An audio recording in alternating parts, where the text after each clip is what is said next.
नमो नमः छात्रमित्राणि भवतां समेषाम् अस्याम् ई-पाठशालायां स्वागतमस्ति। महाभाष्यस्य पाठः प्रचलति। तस्मिन् एव उपक्रमे अद्य तृतीयपाठः महाभाष्य का अध्ययन चल रहा है। उसमें हम आज यह तृतीय पाठ पढ़ने जा रहे हैं। इस तृतीय पाठ के पाठ्य बिंदु इस प्रकार है। व्याकरणस्य प्रयोजनानि यथा पंच मुख्य प्रयोजनानि सन्ति। रक्षा, ऊहः, लघु, आगमः, असंदेहः इति प्रयोजनानाम् अद्य वयं पठनं कुर्मः। प्रथमं तावत् प्रयोजनम् अनुद्देश्य मन्दोऽपि न प्रवर्तते। प्रयुज्यते अनेन इति प्रयोजनम्। प्रयोजनम् अर्थात हेतु। किसी भी ग्रंथ के आदि में उसका प्रयोजन होना चाहिए। यह तो ही कहा ही है, संबंधश्चाधिकारी च विषयश्च प्रयोजनम् ग्रंथादौ तेन वक्तव्यम् तस्मात् शास्त्रं प्रशस्यते। शास्त्र की प्रशस्ति के लिए यह चार वस्तु देना आवश्यक है, जिसमें प्रथम है प्रयोजन, दूसरा है विषय, तीसरा है अधिकारी और चौथा है संबंध। तो प्रयोजन क्या है? यहाँ व्याकरण शास्त्र में शब्द ज्ञान यह मुख्य प्रयोजन है। विषय क्या है? तो शब्दानाम अनुशासनम, शब्द ज्ञान ही विषय है। अधिकारी कौन है? तो जो भी जिज्ञासु है, सभी यहाँ शास्त्र जिज्ञासु है, वह सभी यहाँ अधिकारी है। और यहाँ संबंध क्या है? प्रतिपाद्य प्रतिपादक भाव जो है, यही यहाँ संबंध है।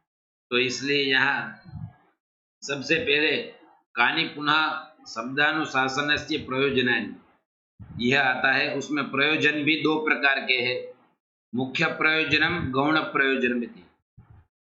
मुखमिवत्वात् मुख्यत्वात् मुख्यम, मुख के समान होने से यह मुख्य है। और गौण प्रयोजन तदंगीभूतम प्रयोजनम गौण प्रयोजनम, तो ये दो प्रकार के, जिसे आनुषांगिक प्रयोजन भी कहते हैं। तो मुख्य प्रयोजन और गौण प्रयोजन। तो यहाँ इस पाठ में हम मुख्य प्रयोजनों के बारे में पढ़ने जा रहे हैं। तो मुख्य प्रयोजन में आदि में आता है सबसे पहले महाभाष्य में वाक्य कानि पुनः शब्दानुशासनस्य प्रयोजनानि। तत्र उत्तरमस्ति रक्षोहागम लघ्व संदेहाः प्रयोजनम्। रक्षा, ऊह, आगम, लघु, असंदेह इति। रक्षा च, ऊहश्च, आगमश्च, लघुश्च, असंदेहश्च रक्षोहागम लघु संदेहाः इति इतरेतर द्वन्द्वः। तेषां रक्षोहागम लघु संदेहानां प्रयोजनम् इति रक्षोहागम लघु संदेहाः प्रयोजनम्। यहाँ हमें एक स्वाभाविक प्रश्न होता है कि यहाँ जो महर्षि पतंजलि ने प्रश्न किया कानि पुनः शब्दानुशासनस्य प्रयोजनानि, तो वहाँ बहुवचन में प्रश्न पूछा है। और जबकि उत्तर रक्षोहागम लघु संदेहाः प्रयोजनम, प्रयोजनम इति एक वचन में उत्तर दिया है। यदि यहाँ प्रयोजनानि इस प्रकार बहुवचन में प्रश्न पूछा है, तो उत्तर भी बहुवचन में होना चाहिए। इस शंका के समाधान में यह कहा जाता है कि प्रयोजनानि च प्रयोजनश्च इति प्रयोजनम् एकशेषः अत्र वर्तते। केन सूत्रेण तर्हि नपुंसकम नपुंसके नैकवच्चास्यान्यतरस्याम् इति सूत्रेण अत्र यत् सूत्रं वर्तते, तेन सूत्रेण विकल्पेन एकशेषत्वात् प्रयोजनम् इत्यपि साधु, तथा च प्रश्ने प्रयोजनानि उभयमपि साधु। विकल्पाभावे प्रयोजनानि, विकल्पेन एकशेषे प्रयोजनम् इति, एकशेषेण प्रयोजनं प्रयोजनानि च इति द्वौ अपि साधुरेव। पुनः प्रथमम् आद्यं प्रयोजनम् अस्ति वेदानां रक्षा इति। रक्षार्थं वेदानाम् अध्येयं व्याकरणं लोपागम वर्ण विकारज्ञो हि सम्यक वेदान परिपालयिष्यति। तो ये सबसे पहला प्रयोजन है वह वेद रक्षा है। व्याकरणम वेद रक्षकम, व्याकरण जो है वह वेद रक्षक है। यतो ही जो लोप को जानता है, जो आगम को जानता है, जो वर्ण विकार को जानता है, वही सम्यक प्रकार से वेदों का परिपालन रक्षण कर सकता है। यहाँ रक्षा अर्थात परित्राण, इस प्रकार से परित्राणाय साधूनां विनाशाय च दुष्कृतां, वो वहाँ भगवत गीता में आता है। लेकिन यहाँ क्या है, तो यहाँ रक्षा, वेदों की रक्षा। तो वेदों की रक्षा कौन कर सकता है? तो जो लोपज्ञ आगमज्ञ वर्ण विकारज्ञ, जो लोप को जानता है, जो आगम को जानता है और जो वर्ण विकार को जानता है, वही वेदों का सम्यक प्रकार से परिपालन कर सकता है। सम्यक वेदान, सम्यक अर्थात उत्तम प्रकारेण भ्रम रहित, किसी भी शंका रहित, शंका अशंकित होकर वह वेदों का परिपालन कर सकता है। यदि यह सम्यक प्रकार से नहीं जानता है तो वह हमेशा शास्त्र के प्रति शंकित रहेगा। इसलिए यहाँ महर्षि ने कहा कि सम्यक वेदान परिपालयिष्यति, शंका रहित, भ्रम रहित वह वेदों का पालन करेगा। और एक प्रश्न और भी यहाँ होता है कि वेदों की रक्षा तो पदादि पाठों से भी हो सकती है। पद पाठ है, पंचसंधि पाठ है, जटा माला शिखा रेखा ध्वजो दंडो रथो घन इति अष्टविकृतयः प्रोक्ता। इन 8 विकृतियों से वेदों की रक्षा होती ही है। ऐसा भी एक प्रश्न होता है, तो उसका समाधान भी यहाँ दिया है कि पदादि पाठ विषय भ्रम संख्यायाम व्याकरणमेव निर्णायकम। यदि पदादि पाठों में भी, पद पाठ है, पंचसंधि पाठ है, जटा पाठ, माला पाठ, रेखा पाठ, खंड पाठ में भी जहाँ कहीं भी शंका होती है तो उन शंकाओं का निराकरण व्याकरण ही करता है। अर्थात पदादि पाठ भी व्याकरण का लक्ष्य ही है। तो इसलिए उस पदादि पाठों में भी व्याकरण ही निर्णायक होता है। इसलिए यह शंका में नहीं करनी चाहिए। आगे जो लोप और आगम के उदाहरण है वेद में, उसका हम विस्तार से यहाँ देखेंगे। लोपागमयो उदाहरण अस्ति अद्रुहः, और वर्ण विकार का उदाहरण है उद्ग्राभम निग्राभम। तो यहाँ पतंजलि ऋषि ने ये 2 उदाहरण दिए हैं, उनके बारे में हम देखेंगे। तो यहाँ प्रयोग मिलता है देवा अद्रुहः, तो यहाँ लोक में प्रयोग बनता है अदुहत और वेद में प्रयोग बनता है अद्रुहः। लोक के बारे में सूत्र आता है अदर्शनम लोपः प्रसक्तस्य दर्शनम लोपसंज्ञम स्यात् और तस्य लोपः। ये 2 प्रकार के लोप के लिए पाणिनीय के सूत्र मिलते हैं। तो उसे कहते हैं लोप। जिसकी संज्ञा होती है उसका भी लोप होता है और जो नहीं दिखाई देता उसका लोप होता है। तो यहाँ लोक में प्रयोग बनता है अदुहत, लेकिन वेद में प्रयोग बनता है अद्रुहः। दुह धातु हो लंग लकारे, ज प्रत्यय, प्रथम पुरुष बहुवचने ज प्रत्यय दुधन ज इति जाते इंक्षित सार्वधातुक सार्वधातुक सत्याम कर्तरि सपिति सूत्रेण सपाग में अनुबंध लोपे अदुधन अ और ज के स्थान पर आत्मने पदे सुवनत इति सूत्रेण जस्य स्थाने अत आदेशे अदुह अत वर्ण सम्मेलन अदुहत इति प्रयोग सिद्धिर्भवति, प्रयोग सिद्धिर्भवति। किंतु वेदे तथा न, वेदे अदुह धन अत इति स्थिते लोपस्थ आत्मने पदेषु इति सूत्रेण अत इत्यत्र तकार वर्तते तस्य लोपः भवति। वेद में जो लोपस्थ आत्मने पदेषु सूत्र के द्वारा जो अत में जो तकार है उसका लोप हो जाता है। और बहुलम छंद से इस सूत्र से रूट आगम होता है। यह आगम का उदाहरण है। आगम भी यहाँ आगम के लिए भी वहां सूत्र है आद्यंतो टकितो, और आगम के लिए कहा है कि मित्रवद आगमाः भवन्ति। आगम जो है वह मित्र के समान होता है, यानी वह समीप में या पूर्व में या पर में आकर के बैठता है और उसी के विरुद्ध होता है आदेश। तो यहाँ आगम है तो यह रूट आगम है, वह टीत है, तो कहाँ वो तो टीतागम हमेशा जो है वह टीतागम आगे होता है, कीतागम जो है वह उद्देश्य के पर में होता है और टीतागम उद्देश्य के पूर्व में होता है। तो यहाँ टीतागम है, रूटागम तो वह उद्देश्य के पूर्व में होगा। तो अधूर और अतो पुण्य से पररूप हो जाने से यह बनता है अधूर, अधूर, ऐसा प्रयोग हमें देखने को मिलता है। यहाँ अधूर इस प्रकार का वेद में प्रयोग सिद्ध होता है। और आगे दो उदाहरण है वर्ण विकार के, उद्ग्राभम और निग्राभम। लोक में रूप बनते हैं उद्ग्राह और निग्राह, इस प्रकार से वेद में रूप लोक में रूप बनते हैं। जैसे उद या नि उपसर्ग पूर्वक ग्रह धातु से उदिग्रह इस सूत्र से हम भई प्रत्यय करेंगे, यकार और घकार का लसक पद्धति से ईद संज्ञा करके लोप करेंगे। ईतत्वाद यकार की ईद संज्ञा हुई, इसलिए अत उपदय से धातु की उपदा को वृद्धि होगी। तो उद्ग्राह और निग्रह स्वादि कार्य से रूप बनेंगे उद्ग्राह और निग्रह। लेकिन वेद में यह एक वार्तिक है हृग्रह और भस छंदसी, इस वार्तिक के द्वारा यह जो हकार है उसको भकार होता है और भकार होने से यहाँ उद्ग्राभम और निग्राभम यह रूप बनता है।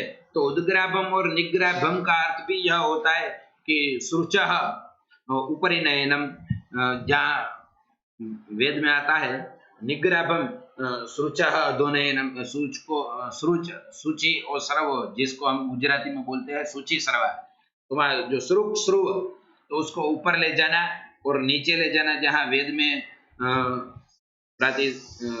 यज्ञादि कार्यों में यह आता है। आगे द्वितीय मुख्य प्रयोजन है ऊहः। ऊहः खल्वपि न सर्वैः लिंगैः न च सर्वाभिः विभक्तिभिः वेदे मंत्राः निगदिताः ते च अवश्यं यज्ञगतेन यथार्थं विपरिणमयितव्याः तान्ना वैयाकरणः शक्नोति यथार्थं विपरिणमयितुं तस्मात् अध्येयं व्याकरणम्। इसलिए हमें व्याकरण का अध्ययन करना चाहिए। यहाँ ऊह शब्द की व्युत्पत्ति दर्शा रहे कि ऊह इति वितर्के धातोः भावे घञ प्रत्यय कृते अनुबंध लोपे स्वादिकार्य ऊहः इति रूपम सिद्ध्यति। ऊहः खल्वपि, ऊह भी एक प्रयोजन है जिसका अर्थ होता है अध्याहारः। वितर्क ऊह वितर्के इति धातु है, अध्याहार अर्थ है। और यहाँ लिखा है पूर्वेण अप्राप्तस्य अर्थस्य उत्क्षेपणम ऊहः। ऊह अर्थात क्या, जो पूर्व से जो अप्राप्त अर्थ हो उस अप्राप्त अर्थ का उत्क्षेपण यानी अध्याहार करना। दूसरी जगह से अनुवर्तन करना वो तो अनुवर्तन है, लेकिन यहाँ अध्याहार करना है। वो थोड़ा अनुवर्तन से थोड़ा भेद है इसमें, अनुवृत्ति और इसमें थोड़ा ही भेद है। पूर्वेण अप्राप्त से, अनुवृत्ति में क्या होता है पूर्व से प्राप्त होता है, लेकिन यहाँ पूर्व से में जो अप्राप्त हो और उसका हम समभिव्याहार करें, इसलिए यहाँ दूसरा भी एक दिया है असमवेतार्थक पदस्य त्यागेन समवेतार्थक पद समभिव्याहार करणम। तो यहाँ समवेतार्थक पद का समभिव्याहार करण जो है उसको ऊ कहा जाता है। जो अप्राप्त अर्थ है तो वो पूर्व वाक्य से जो प्राप्त होना चाहिए वो अर्थ हमें नहीं प्राप्त होता है, तो उस अप्राप्त अर्थ का हम जो अध्याहार कहते हैं उसे ही कहते हैं ऊह। तो यहाँ सर्वलिंग विभक्ति की बात की है, न सर्वैः लिंगैः सर्वाभिः विभक्तिभिः वेदे मंत्राणि गदिताः। तो यहाँ लिंग जो है वो हम जानते हैं पुल्लिंग, स्त्रीलिंग, नपुंसकलिंग, और विभक्ति जो है हम जानते हैं सुबादि विभक्ति है, स्वउजस इत्यादि स्वादि एक विंशति प्रत्यय की विभक्ति चैत्य सूत्र के द्वारा उसकी सुप्तिंग विभक्ति संज्ञा शुभ और तिंग अष्टादश प्रत्यय तिंग के और सप्तदश एक विंशति प्रत्यय सुबंध के। तो इस प्रकार से सुबंध और तिंगंत विभक्ति है। और लिंग तो हम जानते ही है पुल्लिंग, स्त्रीलिंग और नपुंसकलिंग। जैसे यहाँ इसके उदाहरण के रूप में दिया है, वेद में आता है अग्नये त्वां जुष्टम निर्वपामि, और उसी को विकृति याग में दूसरे याग में यदि हम सूर्य अग्नि की जगह सूर्य को हम चरु निर्वपित कर रहे हैं तो वहां सूर्य संबंधी मंत्र प्रकाशित नहीं होता है, वहां अग्नि संबंधी मंत्र होता है लेकिन सूर्य संबंधित मंत्र नहीं होता है। तो वह जो यज्ञगत पुरुष हो, पुरोहित हो, यज्ञगतेन पुरुषेण, तो यज्ञगत पुरुष अर्थात यहाँ वह जो वहां नियुक्त पुरोहित है उसको विपरिणाम करना है। तो यहाँ अग्नि की जगह सूर्य शब्द लाएंगे और सूर्य शब्द की जैसे वहां चतुर्थी विभक्ति अग्नि शब्द थी अग्नि, उसी प्रकार यहाँ सूर्य की चतुर्थी विभक्ति करेंगे तो सूर्यायत्वाम जुष्टम निर्वपामि, इस प्रकार का प्रयोग होगा। तो यह इसका उदाहरण है दूसरा विपरिणाम का। और दूसरा भी लिंग का उदाहरण यहाँ देख, देवी रापः शुद्धास्था, ऐसा एक वेद में मिलता है। अपसु विनियुक्तस्य मंत्रस्य आज्य विनियोग है। यहाँ जो देवी रापः, देवी ही आपः शुद्धास्था, देवी के लिए आप शुद्ध हो, इस प्रकार से। तो आपः जो स्त्रीलिंग है तो इसके लिए शुद्ध, लेकिन वही हम आज्य के लिए प्रयोग करेंगे जब, क्योंकि वहां आज्य के लिए दिया होगा नहीं तो वहां में विपरिणाम करना पड़ेगा। जैसे यहाँ आज्यम नपुंसकलिंग है इसलिए शुद्धा जो स्त्रीलिंग में था उसका हमें नपुंसकलिंग में करना पड़ेगा शुद्धम।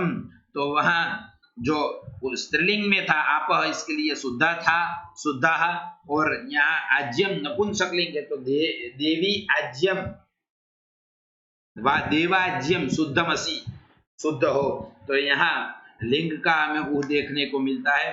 तो यह ऊ में वह वचन का उस वचन का भी ऊ विभक्ति वचन। तो यहाँ इसके लिए उदाहरण है पुरोडासे अवदान मंत्र सूयते, पुरोडास के लिए यहाँ अवदान मंत्र सुना जाता है कि माँ भौर माँ संविक्था। तो यहाँ पुरोडा, हे पुरोडास, इसका अर्थ है हे पुरोडास माँ भई ही, भयम माँ कर्षि, भय युक्त माँ हो, माँ च संविक्ता, माँ कंपिष्ठा, यानी माँ कंपायमान मत हो और तुम भयभीत न हो। और उसी प्रकार से वहां जैसे पुरोडास के लिए है वही प्रयोग यदि धान्य के लिए होगा, धान्य के अवदान में, तो वहां धानासु, धानासु के लिए होगा। पुरोडास एक वचन था, यहाँ धानासु जो बहुवचन है धान्य के लिए होगा।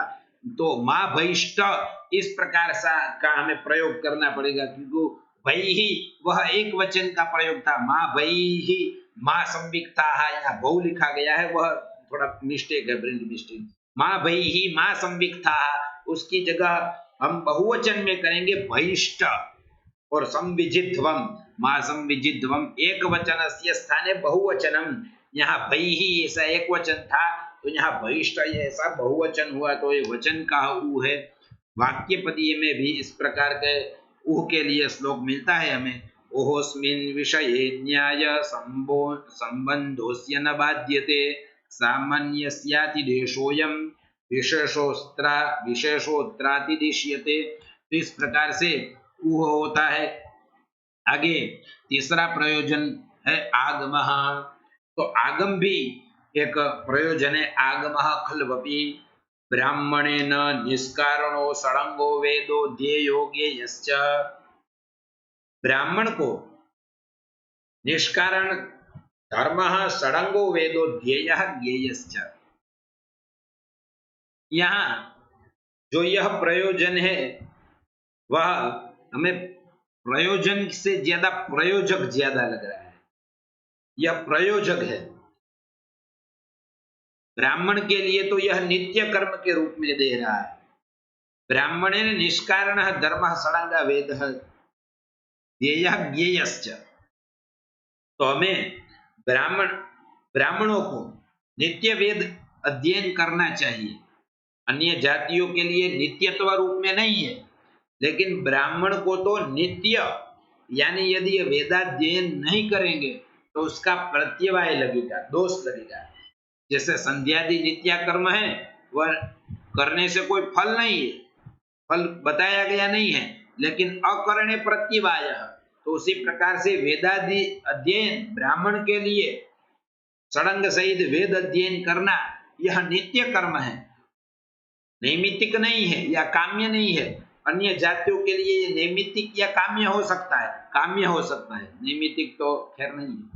काम्य हो सकता है अन्य जाति को, लेकिन ब्राह्मण के लिए वेद वह नित्य सड़ंग यानी पढ़ना ही चाहिए, अवश्य भावी, नहीं पढ़ेगा तो उसका प्रत्यवाय लगेगा।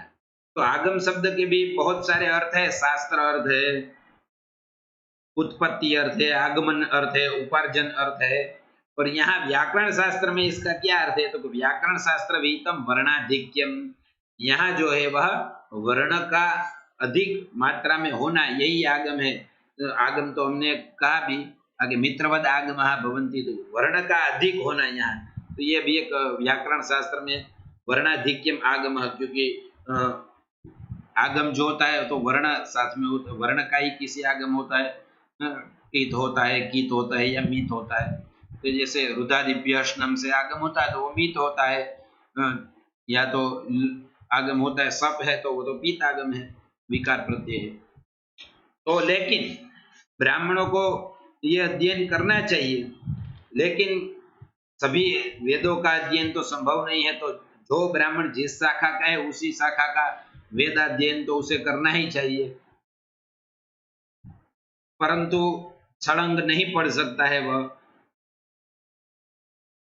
उसकी मर्यादा है, कलिकाल से उसकी बुद्धि जो है ह्रास हुई है मानवों की, तो वह सभी शास्त्र और षडंग सहित वेद नहीं अध्ययन कर सकता है। तो उसके समाधान में भी पतंजलि ने कहा, प्रधानम च षडंगेषु व्याकरणम प्रधाने च कृतो यत्नः फलवान भवति। षडंगों में जो प्रधान है वह व्याकरण है, और व्याकरण में किया हुआ यत्न फलवान होता है। इसलिए हमें व्याकरण का अध्ययन करना चाहिए। उपासनीयम यत्नेन शास्त्रम व्याकरणम यतो हि प्रदीपभूतम सर्वासां विद्यानां यदवस्थितम, इस प्रकार का वचन वाक्यपदीय में कहा गया है। तो हमें अवश्य ही ब्राह्मणों को इस प्रकार से नित्य कर्म के रूप में आगम शास्त्र, श्रुति शास्त्र, वेद शास्त्र का षडंग सहित अध्ययन करना चाहिए। षडंगों का हम अध्ययन नहीं कर सके तो हमें केवल व्याकरण शास्त्र का अध्ययन करना चाहिए, क्योंकि यहाँ क्या कहा है कि वेदो अध्येयः ज्ञेयश्च, दो शब्द कहे, ये ध्यान देने लायक है। अध्येय मानी अध्ययन करना, तो विद्यार्थी सभी शास्त्रों का अध्ययन करता है, लेकिन वह सभी को जाने ऐसा जरूरी नहीं है। वह केवल याद कर सकता है, लेकिन उसको अर्थ ज्ञान नहीं है तो वह ज्ञेय नहीं होगा। तो किसी को वेद याद होता है लेकिन वह ज्ञेय उसके लिए नहीं होता, उसका अर्थ नहीं जानता है। तो अध्येयः ज्ञेयश्च, ये दोनों दिया हुआ है। अध्ययन तो करता ही है, वह केवल याद कर लेता है, लेकिन उसका कोई मतलब नहीं बनता है यदि वह उसे जानता नहीं है। ज्ञेयः नहीं करता है तो यह धातु से बनता है ज्ञेयः। तो ज्ञेय मानी जानना, तो वेद को अध्ययन करना चाहिए और जानना चाहिए। जानने के लिए उसके लिए अंगों सहित पढ़ना पड़ेगा, सभी अंगों का अध्ययन नहीं कर सकता है, तो उसे व्याकरण का अध्ययन तो करना ही चाहिए। इस प्रकार से कहा। आगे है लघु अर्थात लाघवः, लघ्वर्थं चाध्येयं व्याकरणं ब्राह्मणेन अवश्यं शब्दाज्ञेयाः न चान्तरेण व्याकरणं लघुनोपायेन शब्दाः शक्या ज्ञातुम्। तो ब्राह्मणों को और सभीयों को शब्द अवश्य जानने चाहिए। बिना शब्दों के ज्ञान के हम अध्ययन कर सकते नहीं है, या लघु उपाय से प्रयोग कर सकते नहीं है। तो लघु हो, हमारे लिए लाघव हो, इसलिए हमें व्याकरण का अध्ययन करना चाहिए, शब्दों को जानना चाहिए। शब्दों को जानेंगे तो हम प्रयोग करेंगे। प्रयोग में भी लाघव हो, ये तो बहुत अच्छा है, क्योंकि लाघव तो वैयाकरणों को बहुत प्रिय है। ये तो ही अर्धमात्रा लाघवेन पुत्रोत्सवम मन्यन्ते वैयाकरणाः, यदि अर्धमात्रा का भी लाघव हो तो वैयाकरण पुत्र उत्सव के समान मनाते हैं उसको। और लाघव के लिए भी व्याकरण का अध्ययन करना चाहिए। रक्षा ऊह आगम लाघव, शब्दों को जानना आवश्यक है। बिना शब्दों के कुछ हो नहीं सकता है, क्योंकि शब्द से ही यह जगत दैदीप्यमान है। इदमन्धन्तमः कृष्णं जायेत भुवनत्रयम् यदि शब्दा वयं ज्योतिः आसंसारं न दीप्यते। यदि शब्द रूपी ज्योति संसार को प्रकाशित नहीं करेगी तो यह संसार यह अंधकार में भाषित होने लगा। इसलिए शब्दों को जानना आवश्यक है। और शब्दों को जानने के लिए क्या करना पड़ेगा? दो ही प्रकार है। एक तो शब्दों का प्रतिपद पाठ होता है, या तो प्रतिपद पाठ नहीं होता तो शब्दों को हमें व्याकरण के माध्यम से अध्ययन करना पड़ता है। तो यदि प्रतिपद पाठ ही तो विकल्प नहीं है, क्योंकि अनभ्युपाय एवं शब्दानां प्रतिपद्यो प्रतिपद पाठ। प्रतिपद पाठ तो कर नहीं सकते, क्यों? क्योंकि एवं ही श्रूयते बृहस्पतिरिन्द्राय दिव्यं वर्षसहस्रं प्रतिपदोक्तानां शब्दानां शब्दपारायण प्रोवाच नान्तं जगाम बृहस्पतिश्च प्रवक्ता इंद्रश्चाद्येता दिव्यं वर्षसहस्रमध्ययन कालः न चान्तं जगाम। प्रतिपद पाठ तो कर नहीं सकते, क्यों? क्योंकि बृहस्पति जैसे गुरु थे और इंद्र जैसा अध्ययन करना अध्येता था, और काल भी कितना? दिव्य वर्ष सहस्र, देवताओं का जो वर्ष होता है एक वर्ष, वैसे हजारों वर्ष सहस्र वर्ष पर्यंत अध्ययन काल, फिर भी न अंतम जगाम, फिर भी उसका अंत नहीं हुआ।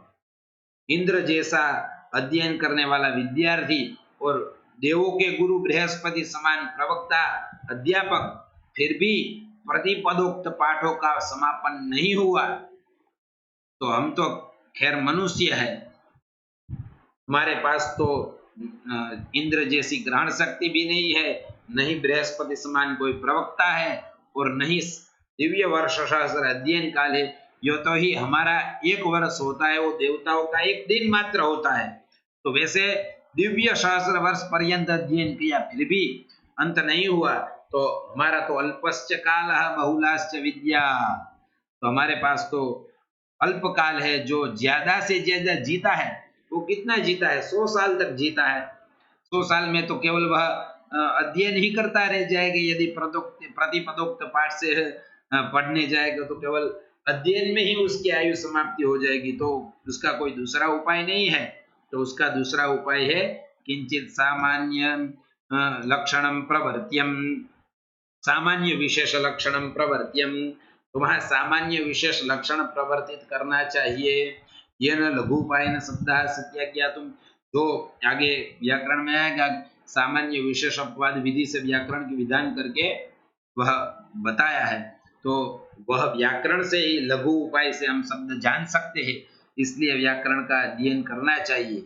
असंदेहार्थम चाध्येयम व्याकरणम पंचम प्रयोजनम, असंदेह के लिए व्याकरण का अध्ययन करना चाहिए।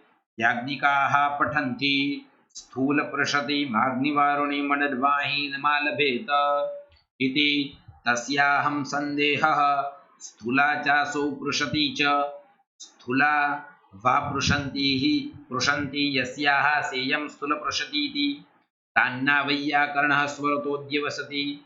यदि पूर्वपद प्रकृति स्वरत्वं ततो बहुव्रीहिः अथ समासान्तोदात्तत्वं ततस्तत्पुरुष इति।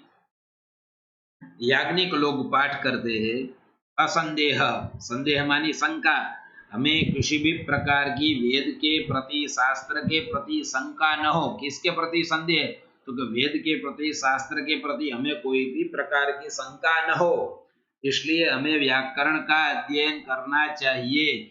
क्योंकि याज्ञिक लोग पढ़ते हैं, क्या पढ़ते हैं? कर्म में, कर्मकांड में स्थूल पुरुषतिम अग्निवारुणिम अडडवाहिम आलभेत।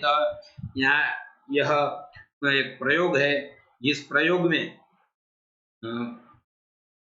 गाय के दो विशेषण बताए, अग्निवारुणिम अनडवाहिम, अग्निवारुणी और स्थूल पुरुषति, स्थूल पुरुषतिम अग्निवारुणिम अनडवाहि यानी गौ, आलभेत आलंबन करना चाहिए। तो यहाँ इस वाक्य में संदेह है स्वर से, तो यह संदेह क्या है? तो यदि दो प्रकार से यहाँ समास होता है, एक तो कर्मधारय समास है स्थूल पृशति, स्थूल पृशति में शंका होती है। यहाँ दो प्रकार से समास होता है, तो स्थूला चासु पृशति स्थूल पृशति स्थूलानि पृशन्ति यस्या सेयम स्थूलानि पृशन्ति सेयं स्थूल पृशति, तो स्थूला चासो पृशति च स्थूल पृशति, इस प्रकार से कर्मधारय यानी तत्पुरुष समास है। तत्पुरुष समास यानी उत्तर पद पदार्थ प्रधान तत्पुरुषः, और स्थूलानि पृशन्ति सेयं स्थूल पृशति, यहाँ बहुव्रीहि समास है। अन्य पद पदार्थ प्रधान बहुव्रीहि समास है, तो बहुव्रीहि समास है। और यदि जो व्याकरण नहीं जानता है वह स्थूल पृशति जो हमें प्रयोग करना चाहिए, उस प्रयोग में विशेषण में अंतोदात्त, वह अंतोदात्त करके प्रयोग करना चाहिए। पृशति अंतोदात्त करके कर्मधारय में होता है। वो किस सूत्र से होता है? तो समासस्य, इस सूत्र के द्वारा कर्मधारय समास में, तत्पुरुष समास में पृशति शब्द अंतोदात्तः भवति। बहुव्रीहौ प्रकृत्या पूर्वपदमिति सूत्रेण स्थूल शब्दः तत्र अंतोदात्तः भवति। तो इस प्रकार से यदि हम स्थूलाचासो पृशति या स्थूल पृशति ऐसा तत्पुरुष या बहुव्रीहि, यहाँ जो स्वर के भेद से यदि हम नहीं जानेंगे, समास के द्वारा अंतोदात्त स्वर होगा, यह हम समझा जाएगा।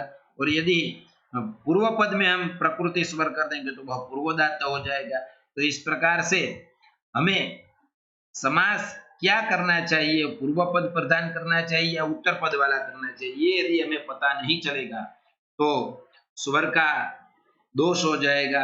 और यह स्वर का दोष अवैयाकरण जो है वह दूर नहीं कर सकता है, तो वैयाकरण ही दूर कर सकता है।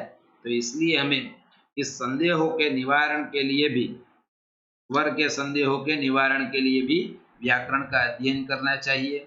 आगे के पाठ में हम गौण प्रयोजनों का अध्ययन करेंगे। अस्तु तावत्। नमो नमः। विद्वज्जनों के चरणों में नमन, विद्यार्थियों को भी मेरा नमस्कार। अस्तु तावत्।